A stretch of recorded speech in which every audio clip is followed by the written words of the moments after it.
नमस्कार। जय हिंद। स्वागत है आप सभी का मेरे इस एपिसोड में। और मैं काफ़ी समय से एक चीज़ पे विचार कर रहा था और वो चीज़ मुझे अंदर ही अंदर परेशान किए हुई थी कि इस चीज़ का संशोधन क्या होगा, किस तरह से बदलाव आएगा। एक्चुअली मैं देश में हो रहे हिंदू मुस्लिम विवादों से बहुत परेशान रहता हूँ। जिस प्रकार मुस्लिमों की सोच है कि हिंदू खराब है, जिस प्रकार हिंदुओं की सोच है कि मुस्लिम खराब है, इस डाइवर्शन से मैं बहुत परेशान हूँ।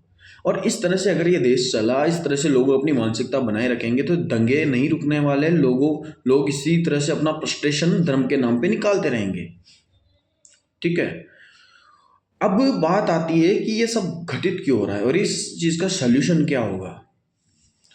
जिस तरह से कोई एक अच्छा इंसान आता है एक समाज में और वो लोगों को अपने उपदेशों के, एक जागा हुए इंसान की बात कर रहा हूं मैं, जो पूर्णतया जाग चुका है, जो पूरी संपूर्ण पृथ्वी को एक नज़र से देखता है, तो जिस तरह से वो बताएगा, वो लोगों को समझाएगा, तो लोगों में एक विचार उत्पन्न होगा कि वाकई हम सब इंसान हैं, हमारा कोई धर्म नहीं है, असली धर्म एक ही है, वो है इंसान होना। ठीक है, हमें जो बनाया है वो भी एक ही है, जिसने हमें बनाया है वो एक है। बस यहाँ के जो ठेकेदार थे उन लोगों ने हमें डिफरेंट कर दिया, अलग अलग कर दिया, ये मेरा ये तेरा बना दिया। भगवत गीता मनुष्य को मनुष्य बने रहने की शिक्षा देती है, कुरान मनुष्य को मनुष्य बने रहने की शिक्षा देती है।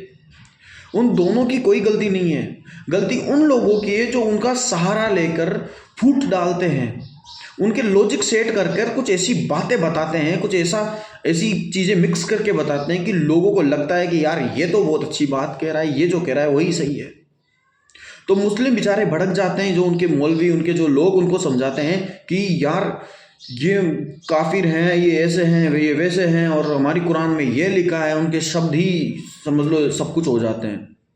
जिस मोहम्मद जी ने जिन्होंने भी किताब लिखी, जो भी कुरान लिखी है, उन्होंने किस ऊंचाई पे जाके लिखी है, आत्मा की कितनी ऊंचाई थी, वो भगवान के कितने करीब थे, वो उनके अल्लाह के कितने करीब थे, उन्होंने कितना महसूस किया है उस एक तत्व को, तब जाके वो किताब उनके मुंह से निकली है, वो शब्द, वो ज्ञान उनके मुंह से निकला है। और सारा सब कुछ एकदम करेक्ट है, मैंने पढ़ के देखा है। बात रही भगवत गीता की, बहुत अच्छे अच्छे विचार और अच्छी भावनाएं हैं उसमें, लोगों को चेंज करने के सूत्र है, मानसिकता को चेंज करने के सूत्र है, कर्म करना सिखाती है, कभी किसी को झगड़ना नहीं सिखाती, धर्म के लिए लड़ना सिखाती है, किसी के ऊपर अन्याय करना नहीं सिखाती, धर्म के नाम पर डाइवर्शन नहीं सिखाती। तो हमारे समाज को, हमारे मुस्लिमों को, हमारे हिंदुओं को, और जो भी ये समुदायवादी काम कर रहे हैं ना, उनमें ऐसे वीर और ऐसे प्रभावी व्यक्तियों की आवश्यकता है जो सही को सही पढ़ाए, किसी के विरोध में नहीं पढ़ाए। एक बौद्ध आए थे, वो बौद्ध, उनका प्रताप इतना था, वो इतने जागे हुए इंसान थे कि उन्होंने हमारे देश में हिंदू मुस्लिम ईसाई जितने भी लोग थे, जिस भी जाति के लोग थे, उन सभी लोगों को उन्होंने चेंज किया, बौद्ध बनाया। तो इसका मतलब इतिहास में यह घटित हो चुका है कि उन्होंने इतने लोगों को चेंज किया, मानसिकता चेंज की, धर्म चेंज कर दिया, अपने उपदेशों के, अपने ज्ञान के उस पे बलबूते पे। तो यदि दोनों समुदायों में ऐसे व्यक्ति आएंगे तो वो देश को एक कर सकते हैं। इंसान और इंसान के बीच धर्म की कट्टरता को हटाकर प्रेम का भाव पैदा कर सकते हैं, और उनका स्थान ऊंचे लेवल पे होना चाहिए।